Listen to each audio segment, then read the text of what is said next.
Welcome to the Neuroveda podcast for complex health. We feature expert guests who dive into ancient and cutting-edge understandings of health and disease. These conversations are about food, lifestyle, and medicine just as much as about nature, culture, and politics. I'm Jillian Ehrlich, family nurse practitioner, certified in Ayurveda and functional medicine, coming to you from our clinic, Neuroveda Health in Seattle, Washington. And I am thrilled. I got a lot of questions for our guest today, Dr. Aly Cohen, and she's got a long bio, but she's so amazing. You really need to hear it all. So sit tight. So Dr. Aly Cohen is a board-certified physician practicing in rheumatology and integrative medicine, as well as an environmental health expert in Princeton, New Jersey. Her new book is DETOXIFY, The Everyday Toxins Harming Your Immune System and How to Defend Against Them. Go get it now. It's available now for pre-order, and it connects the dots between everyday chemicals and the epidemic rise in immune disorders and autoimmune disease and what we can do about it. And now for more background, at the University of Pennsylvania, she focused her studies on medical anthropology and human evolution, topics that have greatly influenced her work. She's on faculty at the Academy of Integrative Health and Medicine, AIHM, at Southern California University of Health Sciences, and the Integrative and Functional Medicine Fellowship of the Susan Samueli. Did I get that? Susan Samueli, yes, Integrative Health Institute at the University of California in Irvine, where she created and she manages the environmental medicine and integrative rheumatology curriculum for her medical colleagues. Dr. Cohen has collaborated with the Environmental Working Group, Cancer Schmancer, and other disease prevention organizations and is the co-editor of the textbook Integrative Environmental Medicine, part of the Oxford University Press Weil Integrative Medicine academic series. She's the co-author of the best-selling consumer guidebook, meaning that it's for the regular peeps, which is Non-Toxic Guide to Living Healthy in a Chemical World. In 2015, she created the smarthuman.com to share environmental health, disease prevention, and wellness information with the public. And she's been the recipient of countless awards, which I'm going to not talk about in order to kind of like dive into it. But I mean, we could. You are fantastic. And what we were just talking about before the show started is like how you stay in your lane because this shit is so important. It is so important. So welcome. We're so happy to have you. No, listen, I'm thrilled. You and I have known each other a few years now, which makes me super happy. I feel like we're like, sisters from another mother. Yeah. But I will tell you that it is a very complicated topic. And if it wasn't complicated, I wouldn't be the first to try to do this. And it's really hard for me to do, so I'm thrilled to, kind of give your audience not only the understanding of what the problems are, because we have to know the why, kind of need to really be heavy on the what to do because Yes. otherwise it's a very exhausting and kind of, depressing topic. But there's Yeah. just so much positivity that no one thinks about or knows. So that's really what I'm hoping to share with your peeps. Fantastic, fantastic. And I want to upfront talk about the ways people can get further information because the idea that we can do this all in an hour and walk away and like be like, sweet, got that is crazy. And so tell us about the smarthuman.com. What do you find there? Thank you. So the smarthuman.com was actually started out of frustration a few years back. And so that's basically, I want everyone to be the smart human. I got that from the idiots guides and the dummies guides or whatever. And I just was so frustrated by the titles. I wanted it to be positive. So the smart human based in anthropology is TikTok, Twitter, Instagram, X, Smart Human podcast, where I have great researchers, where the headlines come from, these researchers, doctors. And so that's really a place where people can follow on social media with really, I think, usable tips. Facebook's great, very consistent. Instagram's a little more fun, different age groups. So I just want to make sure people can find where they're comfortable and try to get a nugget or two. And that's how I post. A little nugget and a little solution. Nothing overwhelming. Okay, good, good, good. All right, so then tell us about alycohenmd.com. And Aly, just for everyone, is A-L. So Aly Cohen MD. That one. Yeah. Yeah, no, it's ALY. It's spelled Aly, but it is Aly. But yeah, no, that's just my practice. I mean, just my practice. It's 22 years of clinical rheumatology, plus learning integrative medicine, board certified. I studied with Andrew Weil. He's a huge supporter. My books are, two of them are in his academic series through Oxford. This new book, DETOXIFY, which he supports and was really sweet recently, actually. That's really Simon & Schuster. So all I can say is that I've had great training in integrative, Western, and now this environmental health information really informs how I handle very difficult cases as a rheumatologist. A lot of simple ones, but a lot of difficult cases. Okay, fantastic. Okay, so everybody remember smarthuman.com, alycohenmd.com for more info, and let's dive down. Let's start talking about like overall, like what is environmental medicine? What does that mean? Yeah, I didn't know this about 15 years ago either. It is basically how our environment affects our health. And environment is very broad, right? We think of, okay, air quality is a one that you would think of, right? Pollution in the air, contaminants, ozone, that kind of thing. But it also everything that kind of in on and around our bodies, what we walk through. Okay, so environmental health could be food, water, drinking water contaminants, cosmetics, things we choose to put on our body, feminine care products, tampons, those products. But how about cleaning products that we use in our home that can end up on our skin and we breathe them in? Textile chemicals to make them stain guarded, cookware that makes them non-stick. So these chemicals are sort of in our lives, not necessarily directly being put into our bodies, but certainly indirectly. But it includes stress, which you and your community are very much in tune to understanding. So stress plays a role, light pollution, noise pollution. So anything in our world that affects our health, our environment affecting human health. So yeah, that's really something I never knew about. I was never trained in med school, never trained all these years. It's still not a big part of medical training, which is a whole nother topic. I have to have an organic drink here if I'm going to do that one. But the idea is that, we need to go around the systems that are not teaching us what we really need for human health. Yes. And I remember when I started learning about environmental medicine and kind of this toxicity piece years ago, I remember thinking, well, this can't be the beginning of learning about this. And I remember that it used to be kind of in the occupational health world. And it used to be sort of like you were at Chernobyl when it exploded. And so there was like these massive sort of like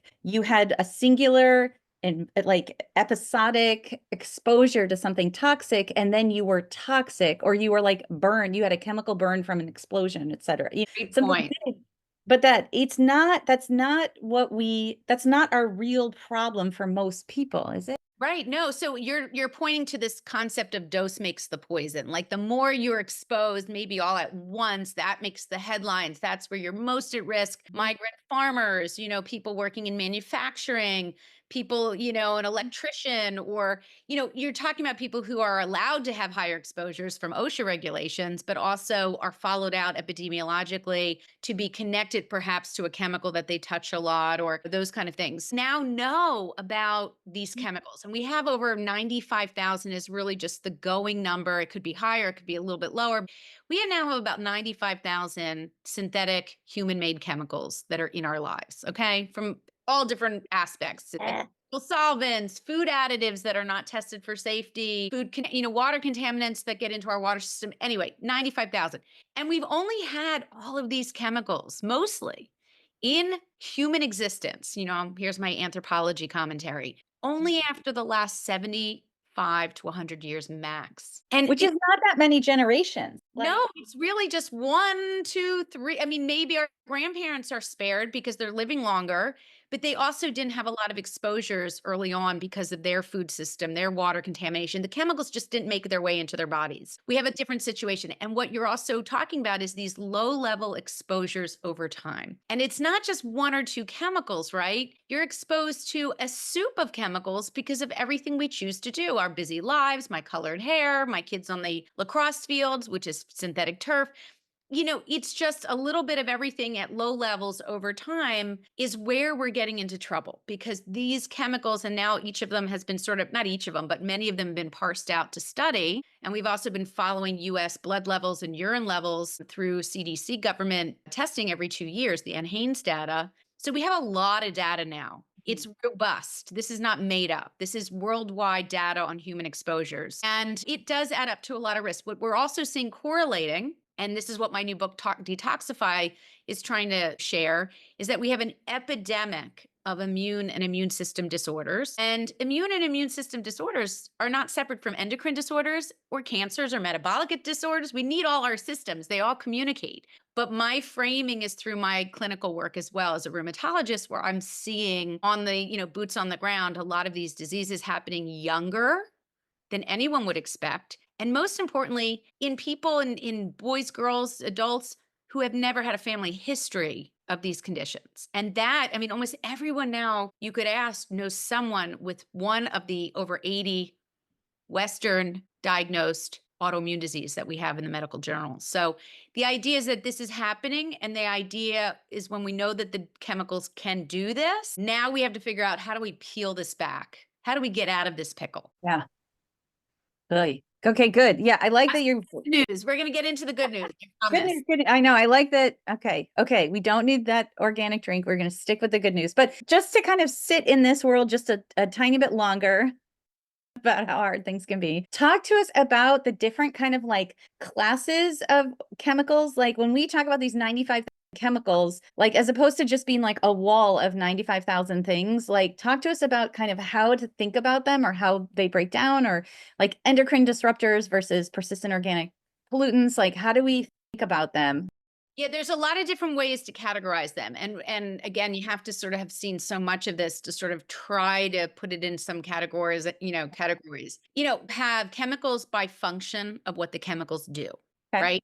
Chemicals like the perfluoralkyls, which are the forever chemicals. Many of them, because of their carbon fluoride bonds are so strong, they last forever in our environment and very long in our bodies, but they're called forever chemicals because of that fluoride or fluorine, I should say. Those are designed to make things slippery, right? Functionally, they're doing nonstick pans, they're doing raincoats, they're doing waterproofing, those kind of things.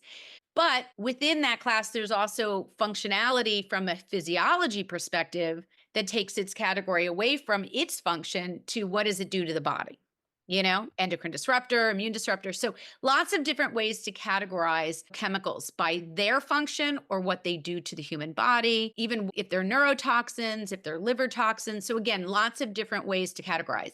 The big, we all have heard of heavy metals. Heavy metals have a lot of different, we get those in different ways. Lead from drinking water often is the main one. We get mercury from fish, eating lots of, small and large fish, larger being worse in terms of the contamination because they chew up all the little guys as they go, they bioaccumulate. So heavy metals have a lot of their own sources in everyday life. Then we have things like the bisphenols, which is a big compound group that we've heard often of BPA. Bisphenol A is the most famous of the bisphenol compounds. And those guys are found, say, in cans of food. So they line, it's like a plasticizer. They do the epoxy resin inside every canned food, whether it's an organic canned food or it's your favorite diet soda or whatever. It's part of the food packaging.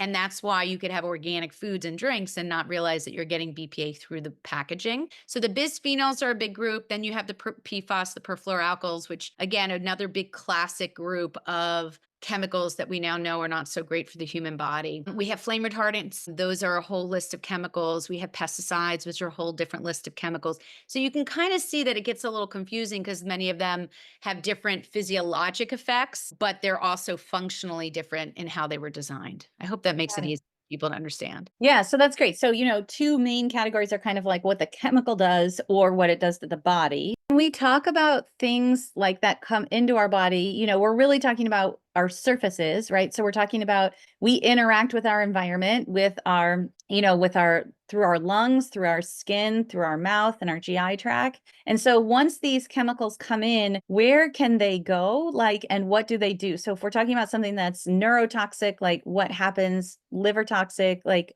where do these chemicals go and how do they disrupt like when we say an endocrine disruptor, what does it disrupt? How does it do that? Yeah. So first of all, every chemical has its own properties. Here's like another wrench in the story, right? You can have its function, but also each chemical may break down very quickly according to studies in animals or humans. So for instance, I'll give you a fun fact. It's a positive one. The BPA I just mentioned in canned foods has like a half-life, which means 50% of it breaks down in normal, healthy, in general humans in about 6 to 8 hours. So if you have, and there are studies on this, really great studies showing that if you have one can of soup, they did this at a Harvard public health study, one can of soup every day versus clean, fresh, no package, homemade soup, it changes even over the course of a 2-week period how much BPA comes out in your urine, which is how it's measured by 1100%. They did this. Wow, 1100%. But yeah, it was dramatically different because they were having soup every day, then they had a 2-day washout, and then the same people had fresh soup, and there was 1100% difference in their urine BPA levels. And so, Wow. and that was 75 participants, and it was a well done study. And the property of that particular compound, BPA, and there's BPS and BPS, there's all these substitutions now where it was taken out of the market. That's different than the perfluoralkyls that may last for weeks, months, years, certainly in the environment, but certainly in our bodies. And so we have that issue. So we can go towards the ones that we can wash out. That to me gives me motivation to work Yeah. on stuff to get out of our body first. And that would be switching from canned foods to frozen foods or fresh organic reducing pesticides and fertilizers, because that is one of the best regulations we actually have to use. And frozens are great because frozen organic is accessible everywhere now with all the big box stores, and also has all the nutrient value we really want. So that's kind of one way to look at it. The other thing is that how they disrupt, and I had Pete Myers on, who is one of the foremost researchers on endocrine disrupting chemical research. And it's a very small, in the US, it's very, very small and powerful, but over the whole country, all over the world, they connect, but they are attacked constantly by the chemical industry, and they're defamed by so many really amazing people. Anyway, Pete Myers got on, and I said, what's so interesting is that 25 years ago, when this research really started, by mistake, by the way, the mice in some study actually had erroneous results, and they realized that what was changing their values, I think, on estrogen levels in these mice was the watering bottle was made out of plastic. And they Oh, tracked it yeah. back watering bottle in this experiment. It wasn't a glass bottle. And so that's how they started to see that many chemicals, at least in that case, it was BPA. BPA is what they were studying, had hormone activity. And so, as an endocrine disruptor, I said to him, I said, God, you had the forethought so long ago to say disruptor, because what came of the next 25 years is just how many ways they disrupt. They upregulate receptors. They screw up signaling. They affect the immune system, various innate and humoral responses. They affect metabolic issues like weight gain or insulin function, glucose utilization, growth and development, fertility. These are all signaling through hormones in various different ways they do it. And so that's why when you say, EDCs, endocrine disrupting chemicals, like I use immune disrupting really opens up this conversation of how many ways these chemicals can really cause some issues. Amazing, amazing, amazing. And let's talk about like when we talk about the immune system as a rheumatologist. So, rheumatology is really about what is the immune system perceiving, how is it behaving, and how is it misbehaving. So, like, what are these chemicals doing that kind of flips the immune system around? Yeah, and again, a lot of it is like by class research, chemical classes. So, for instance, I like to talk just about a few, just to give an example. Like, the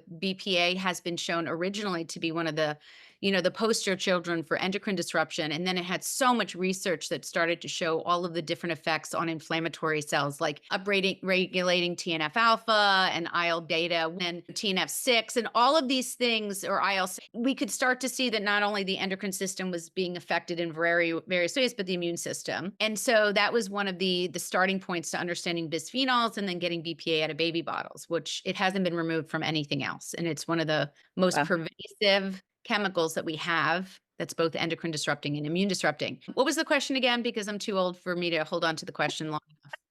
Well, I kind of started thinking about other things also. There's mainly like rheumatology, like what is like we have this autoimmune epidemic. Yeah, yeah. So thank you. I know it's just been a really busy week, and my head is spinning. I have two kids, and don't even get me started. So the idea is that how does it connect to rheumatologic conditions? Well, we now know that because many of the chemicals are able to do a lot of different things. So, for instance, autoimmune disease, as an example, your body by definition is attacking itself. Yeah.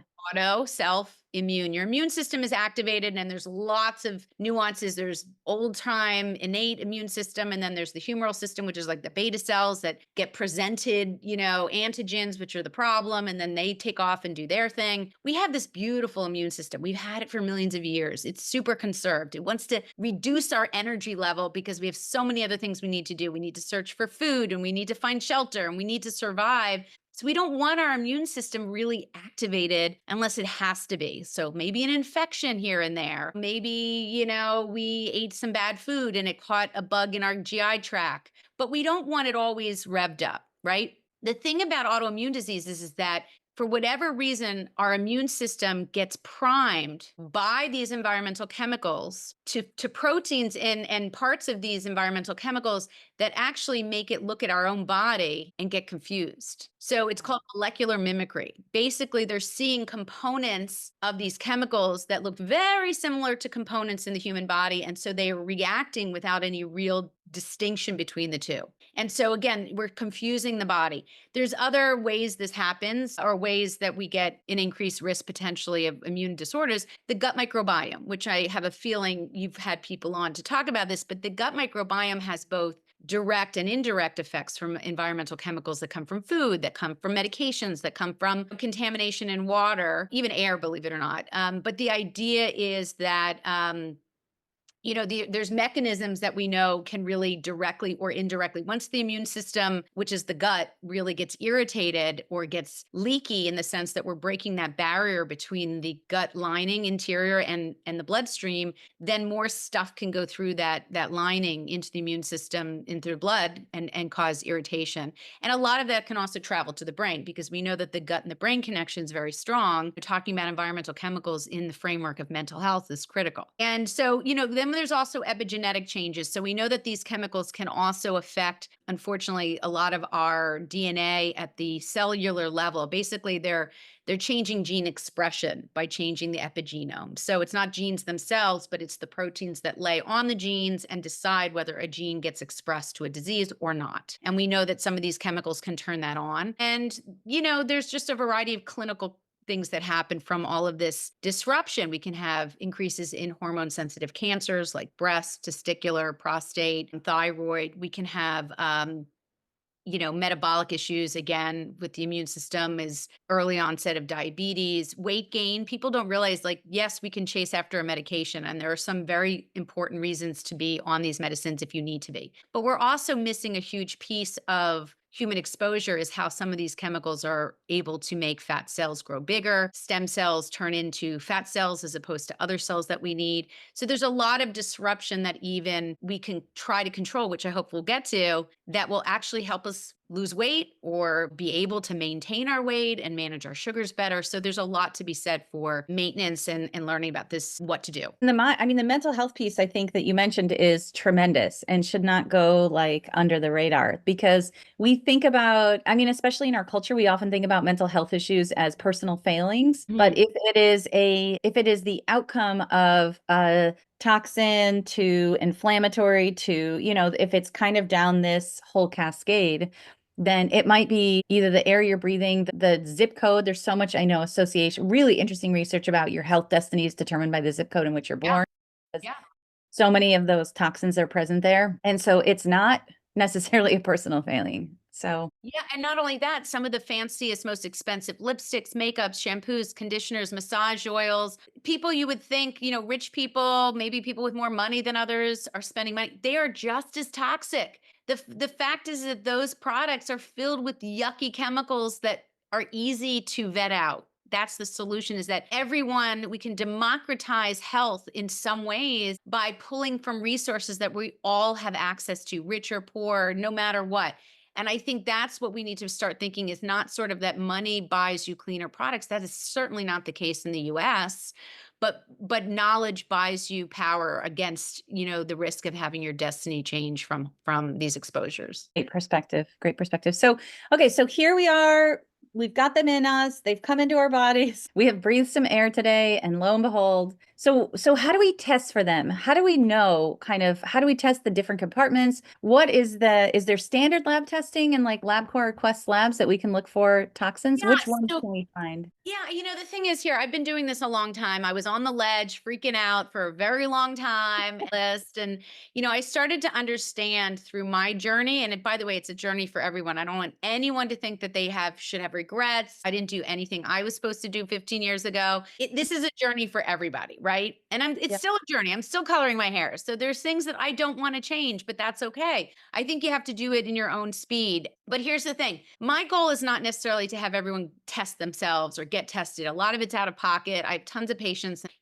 We could be doing testing all the time. Let's just take my word for it. We're all toxic. We are Yeah. all loaded. Just take my word for it. I test myself Uh-huh. every 4 months. I go nuts, but I can see, and these studies are consistent, that when you change certain behaviors, those numbers go down.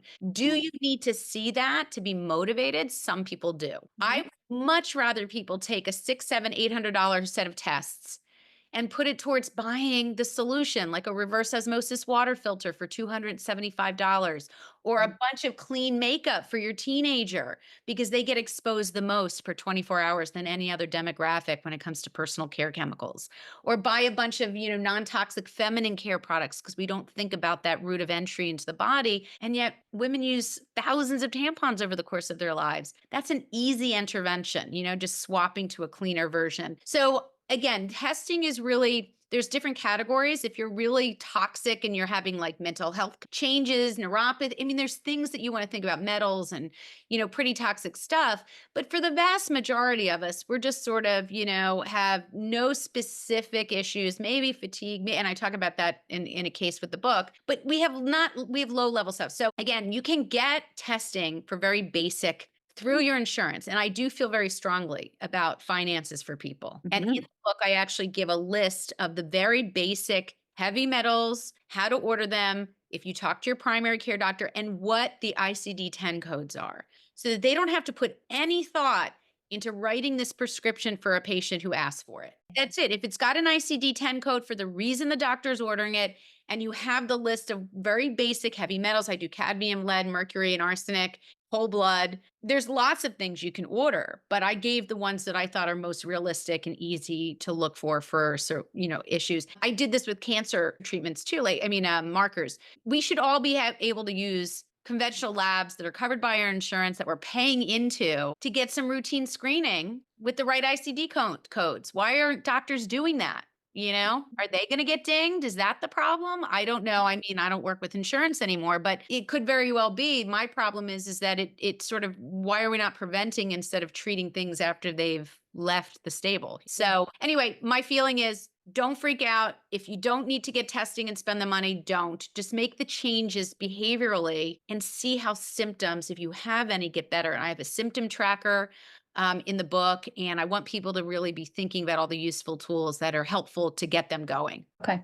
Okay. Yeah. And if people do feel like compelled towards testing, they can I start have a with whole bunch of lists of the appropriate testing in the book because there's Perfect. several labs. Some are better at some chemicals than others. And I just wanted them to know what I know about, which chemical companies do a better job and, which are on par and do great things. So I just, all information is helpful to have. I just don't think everyone has to use it. Yeah. Yep. Okay. So with these things, and the more research comes out, the more, I mean, it really is remarkable how we're finding, plastics in these atheromas, Mhm. how we're finding, I remember in 2021, there was a study, I mean, and this was like thick of the pandemic. So it was like, there was a dramatically reduced air travel. And there was a report of microplastics in the air over Yellowstone. So in a rural place in the height of the pandemic, it's still like, so I totally agree with you. The more we know, the more we can just assume we are so toxic and that we need to keep doing this prevention and this treatment. So let's start talking about these components. Like, how do we, once they're in us, how do we get them out of us? Yeah, well, I will go back one stage further. Let's prevent it from coming in anyway. Okay. It's because really, and it's kind of six and one half dozen, but the point being is that I've created a framework called the 4 A's. And this was the easiest way that I could wrap my head around teaching this material to people, is that I look at it 4 A's. So the first A is assess. So I help you assess. You can be thinking about some of the stuff we're going to be talking about now as assessing.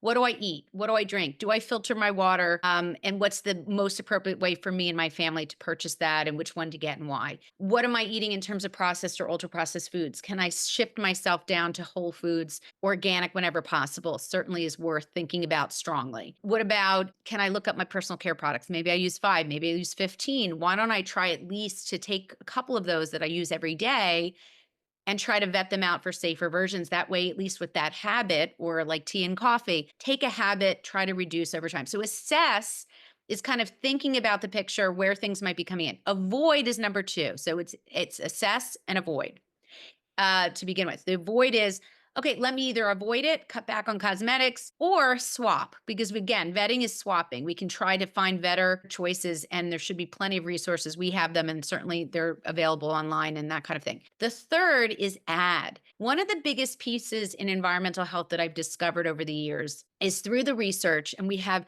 robust research on this now, is that what we do and add into our bodies is so critically important, maybe just as important as what we block from coming into our bodies, right? So there's nutritional components. We are missing a nutrition anthropologically. We are now walking around very deficient in a lot of stuff because life is busy and food quality is very deficient. It travels, it's frozen. I had blueberries from Peru the other day. Well, they were delicious and organic. And I was like, wow, no pesticides, perhaps, but they've been traveling, I'm sure, for a good 3 to 6 weeks, right? So the nutrition drops as it's traveling to your store. If you can grow food, excellent. If you have a farmer's market, even better, shop local. But the idea is that for the vast majority of us, we're not nutritionally sufficient. And so the add of the the 4 A's is really what can we add in to offset the epigenomic changes we talked about early, from changing our genes, from having direct effects on our gut microbiome. What can we add in? Fiber binds a lot of these chemicals, eating high fiber, which we're missing, adding folic acid and vitamin B9. These are things that we now know offset epigenetic changes. Omega-3s done well,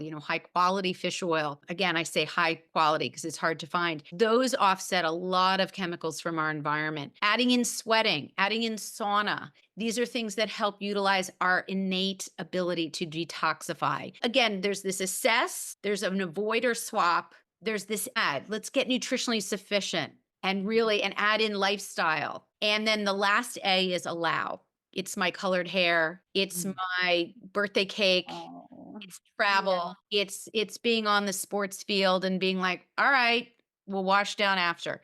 The point is that you have to have the allow so that people don't feel shamed, regret, and it's a journey. And I think that's just really important because it's such a difficult thing to navigate for a lot of people, even though we even have a 21-day plan in the book. So I just want people to know we hold hands through this whole process. fantastic. What a great framework, those 4 A's for kind of like hitting all of the highlights for how to think about this, how to not get freaked out, not run away, how to slowly make changes, because those 4 A's, you can kind of do a first pass and then you can kind of live with it 3 to 6 months and then do a second pass and kind of iterations of it. I'm still learning. I mean, I'm still Yeah. changing out detergents for my laundry. I'm still changing out. I think we were deep diving into the dishwasher detergent that I'm like, I don't know if that's really so great. It's good for the machine. The machine asks for it, but I'm not sure if that's good for us, Yeah. like a certain type, it's a journey and things change over time. But I always say start with the lowest hanging fruit, start with the high yield stuff. Food and water, two biggest things we really can't we need,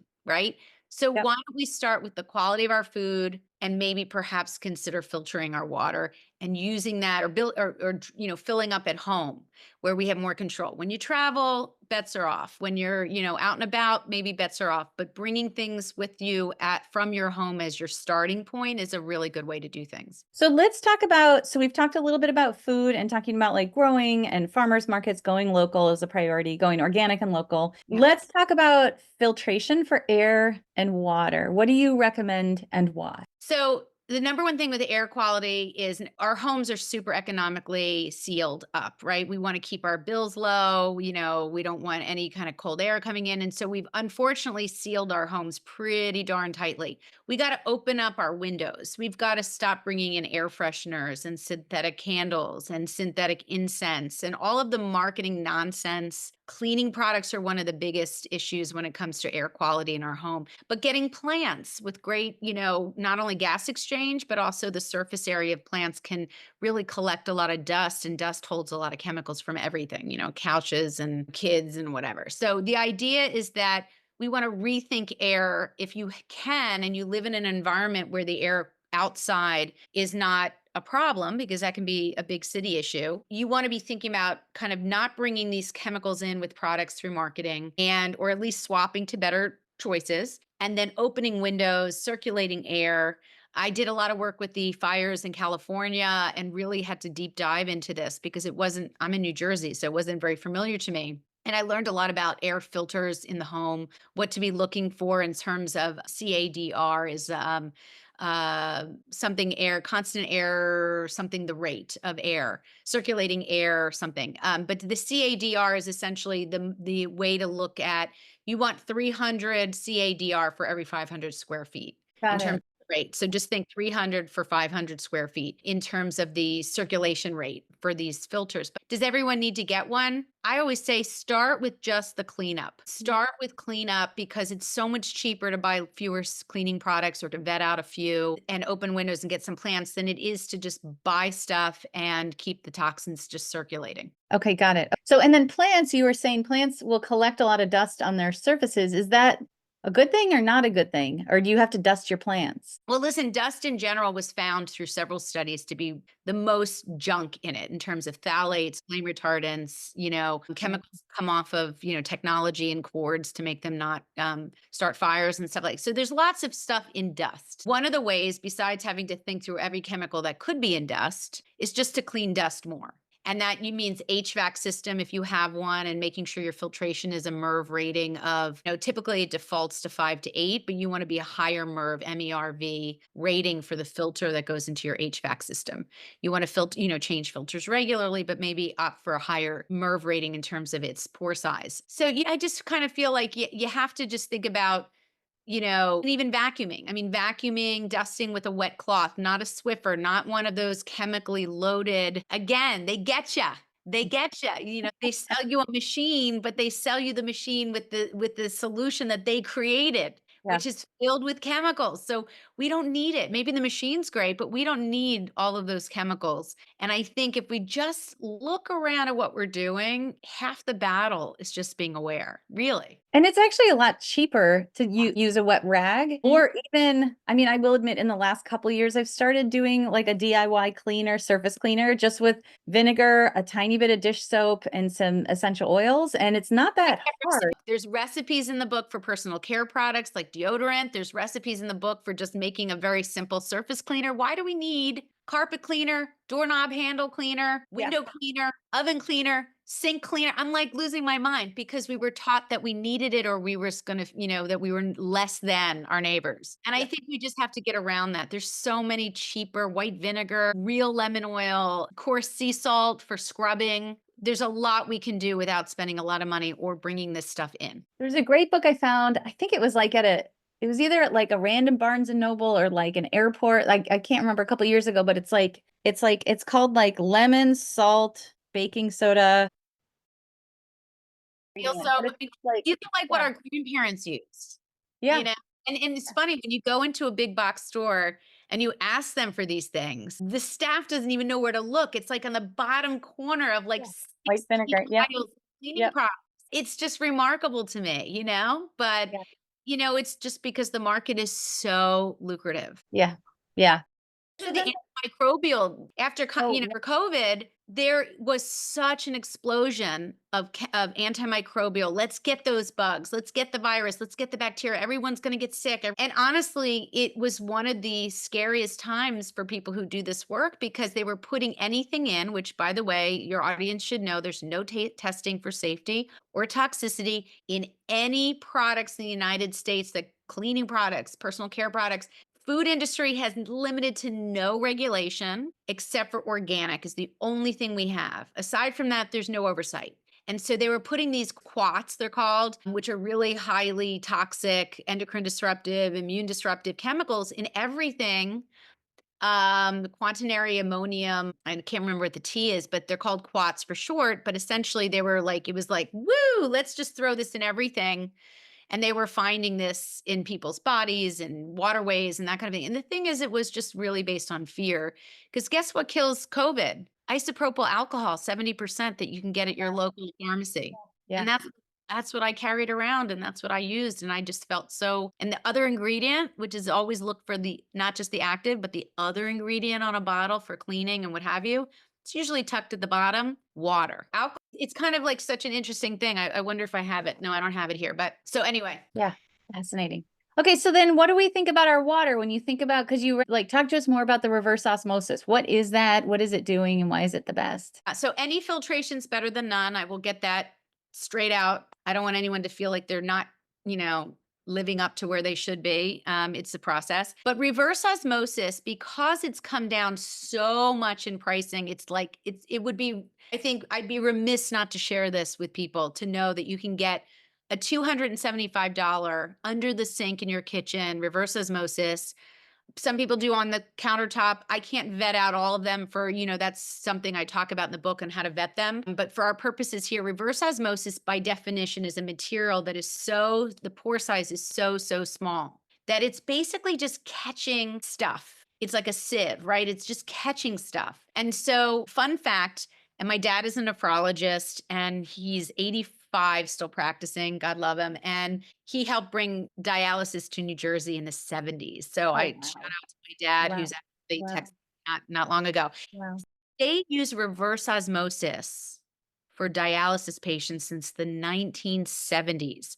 And they did that because these are the most immune compromised patients, right? They're so prone, chronic disease, kidney disease, so prone to infection that they have federally regulated tanks in every dialysis place in the entire world. But in the United States, it was reverse osmosis required just to catch the bugs. What's so Wow. in the 1970s, all of the compounds that we're talking about were bigger than a single celled organism like a virus or bacteria. So it's catching all of those too. Not that they predicted that would matter, but it does. And now those tanks, which they still have federal, every month he gets inspectors and he tells me all about it. I saw the tanks. We now have access to these really cheap systems that are so valuable. And it's taken about a decade. I have not shouted like this until now because I think these are very much cheaper than a lot of these pitchers that you have to spend a lot for the drop-in refills. And it turns out reverse osmosis tends to be a lot cheaper once you have the upfront cost of having a plumber, which is like $150 for 1 hour to put it in, and the machine itself $275. And then these change outs are like $30 every 6 months. So Okay. for like 10 years or maybe 8 years or what have you, but it's just a much cheaper process. It just feels more expensive upfront. Got it.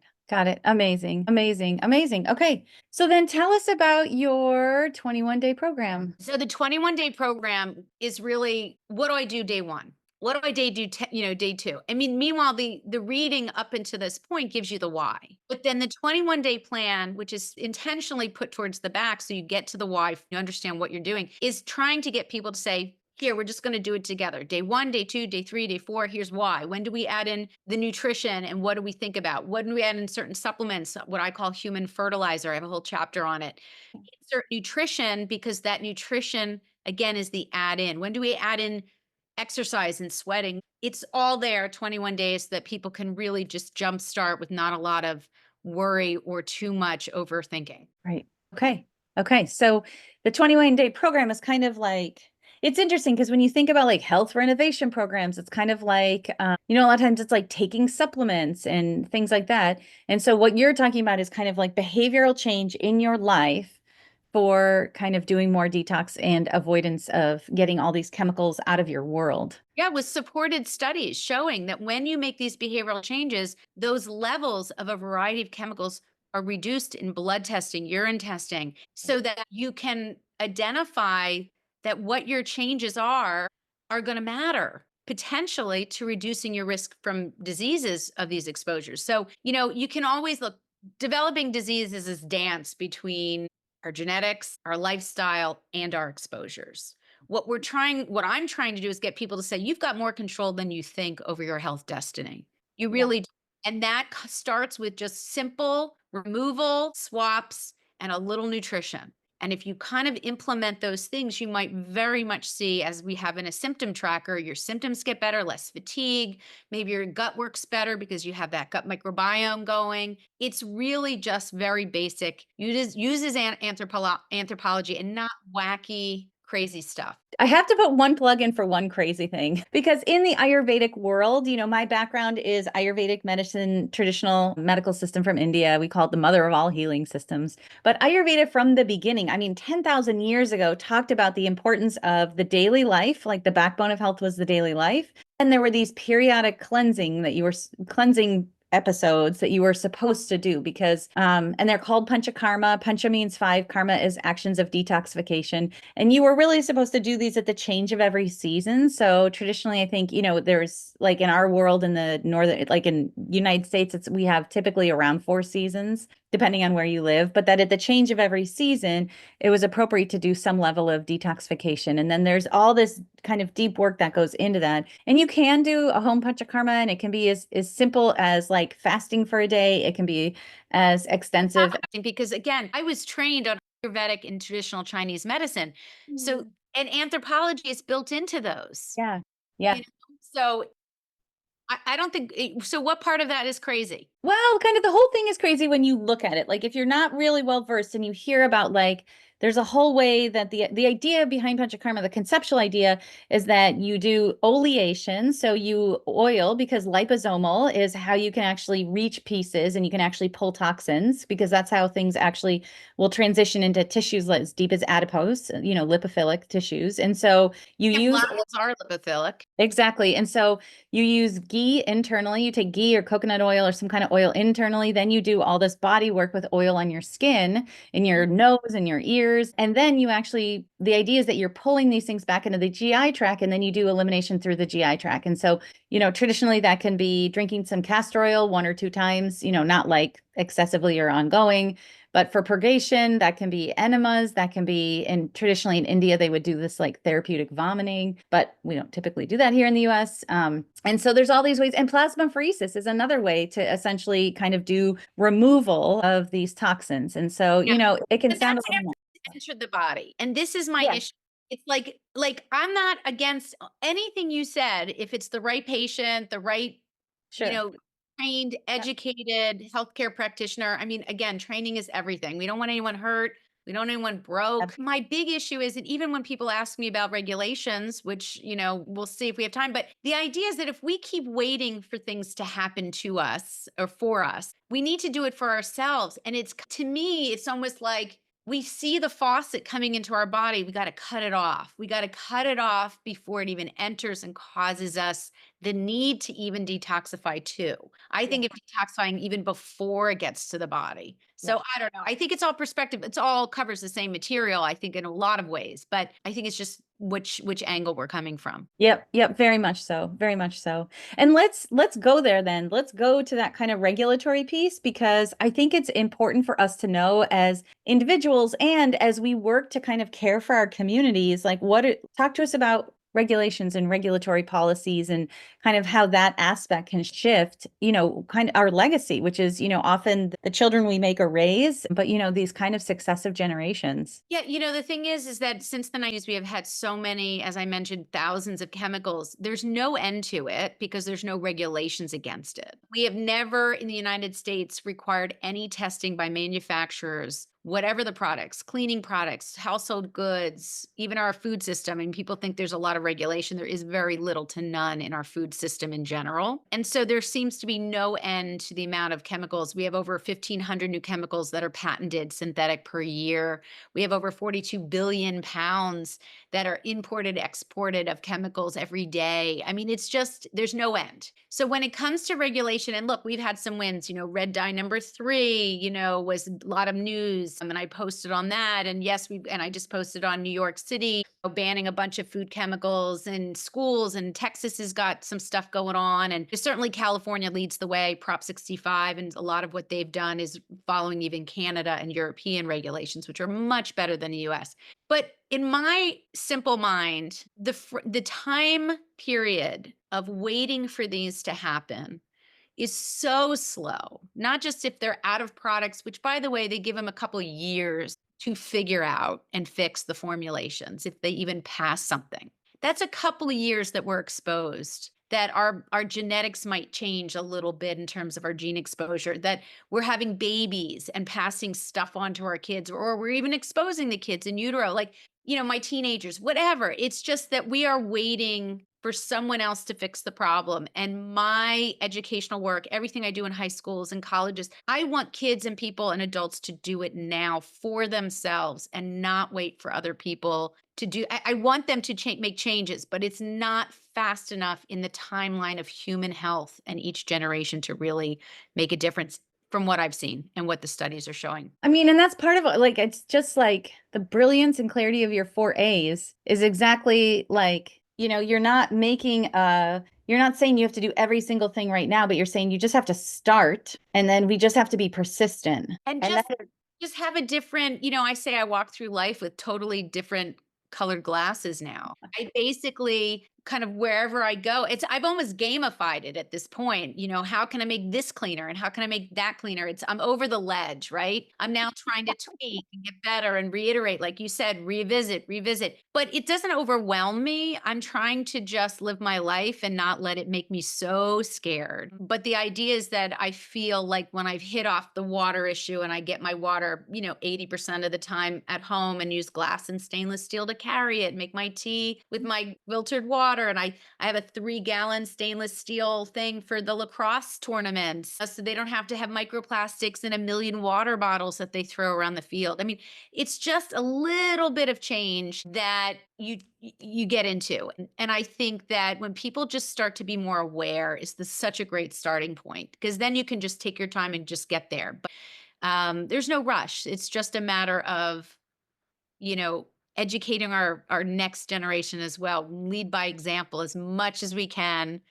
and do as much as we can for ourselves. Yeah. It is, and we have to remember too that we're up against a lot. So we're up against a whole marketing machinery. So for example, I was talking to somebody in my family and I was like, yeah, I was saying, we don't put our little one in flame retardant pajamas because the likelihood, what we know is that those flame retardants are going to be right tight up against their skin versus the risk of a fire. And there's this sense of like, oh, you want your kid to burn, you want your child to be burned Yeah, alive. And it's like, yeah, no doubt about it. And they've been removed. That was Arlene Blum's work from University of California. And there are no flame retardant chemicals, but there are different materials that don't burn as well as opposed to the actual flame retardants that were actually making kids' blood levels super high. For sure. Target, there's the clothes will be labeled like flame retardant or there's Yeah, something. it should be the material only, not the material. It's not actually what they've added. I'd have to have specifics on that, but that was a big battle, and it really did make a difference. There shouldn't be flame retardant chemicals in. I'll look into it actually, and I'll make sure, and I'll reach out to Arlene Blum. But I would say that was sort of, if there are flame retardant chemicals in pajamas, that's something you want to avoid if that even is remotely true, which I'm not aware of. Listen, if it wasn't for the fact that processed and ultra processed foods were so darn good and so No. and yummy and so darn fun, Yeah. is And an easy. uphill And convenient. process. Of Yeah. course, it's cost. I mean, life is expensive, right? I get it. I get it. But what I've tried to do throughout the book is give people just as much reason to go with the healthier stuff because of cost, and here's how to do it. So I want people to know that this is not just a C spot run, do it yourself for people with lots of money. Yeah. Okay, fantastic. Fantastic. So again, I just want to revisit like your smart human. So the smarthuman.com, those are all the social media things, like a little nugget, a little treat, like a little, you can I just don't if it doesn't have a solution. I just don't see the point of it. I love that. Yeah, perfect. And then the trainings that you're doing, like the trainings around for clinicians, for doctors, for nurse practitioners, around, you list parents and athletes and women and fertility and I have pregnancy. courses that are going up. They're up now on the smarthuman.com. Just look for courses and they should be reasonably priced. I don't sell or endorse products. So this is what funds my podcast and all my educational work. But it's not expensive stuff. It's just little topics and my review with my slides. And, I hope people will, learn from it. But yeah, I'm trying to teach everywhere I go. Every Yeah. aspect, pharmacists learning from a small group that's doing pharmacy, they're extenders to their community, right? So everyone has an opportunity to educate. Grandparents can educate grandkids, it's like we all have opportunities to share this information in our circles. Yeah, it's amazing. All right. Any last thoughts? Oh, I got a lot, but I need a drink. I don't know. I guess my last thoughts are, it's a tough topic. We have a lot of sick people. I'm managing family with sickness. It's a tough topic. We know a lot of us instinctively, especially when you get pregnant, like we almost instinctively, no one has to tell us to get our bodies cleaner. It's kind of like evolutionary. But what I'm saying is all of us, whether you're pregnant or planning to get pregnant or not, we can still do the same stuff and really try to change our outcomes. I think that people don't realize, because most of us walk around without any immediate symptoms of any kind, this is the kind of story where you have to have a little delayed gratification, put a little work in, and you Yep. reap the rewards, is the way I see it. So I hope people will join me on this journey to detoxify, so to speak. Great. Great. I mean, and even on the, there's the pregnancy fertility side, but then on the other side, there's the Alzheimer's piece. And Absolutely. We yeah. got stuff at the beginning, we got stuff at the end, and everything in between. And so here's the chance to really feel less of a victim and more empowered. Yeah. That's what I want people to think about. And I have patients that have active, autoimmune diseases, lupus, rheumatoid, MS, Crohn's, psoriasis, eczema. These are all inflammatory conditions where these chemicals really can incite problems, flares, right? So this messaging is not just for preventing disease or illness, it's how do you manage what you got already in a very sane way? Because we know they instigate these environmental exposures, stress, light. So let's make a dent in that too, and sort of take our diseases or illnesses, own it, and help manage it maybe a little better than pharmacy alone, pharmacological therapies alone, which are not a problem as long as they're done, as I think, in conjunction with some of these other easy changes. I mean, that's the magic. And that's the importance, I think, too, of working with a savvy clinician so that you can have help. Like on your own, you can definitely work on your house and your life and your cleaning products and your water, and your air and opening your windows and getting your dust. But, also, if you are having inflammatory conditions, then working with a savvy clinician who understands these things, who's not just going to try to give you, an NSAID for an inflammatory situation, but how do we figure out how to stamp on symptoms and go upstream? So, Exactly. Going upstream, keep asking why. Keep asking why. My hair was coming out. I kept saying, "Well, why? Why? Why?" And then I looked at my blood and I was like, "I'm anemic, but why am I anemic?" And then I started saying, "Oh, because I don't eat anything with iron." And then I thought, "Well, also I drink tea all day and that binds any iron I do get." And I kept asking why? Because you really want someone to help you on that journey to keep going upstream. Medicines are great for their purposes, but they're typically done downstream to manage symptoms. You can do both until you get more to the why and keep working on the why, which is often harder to do. So just keep thinking about that. Yeah, no, I'm in the same boat as everyone else, and I'm getting older like everyone else. So these are things that I really try to think about, and how best to explain them the way I see them. yeah, absolutely. Oh God, well, thank you so much for being with us today. This has been awesome. And I just like we have known each other a number of years, and I'm such a fan of your work and the way that you keep at it. Like it is so inspirational because it is a really important message. Listen, it takes a village. I don't know if you knew that, but none of this material, it's like a tree falling in the woods. It doesn't get out no matter how hard work or how much I love what I'm doing. It'll go nowhere unless people like yourself and your community, Jillian, embrace this knowledge, try to keep going with their own journey, but pull this in. That's it. That's how it works. That's what I'm hoping for. So thank you for having me on and sharing me Thank with you. you. Thank you. Thank you. And we love that you've joined us today to discuss how to make our whole world medicine. We rise or fall together and are committed to sharing the knowledge and insight that empower us and our communities towards greater health. Thank you for listening to the Neuroveda podcast for complex health, and we'll see you next time.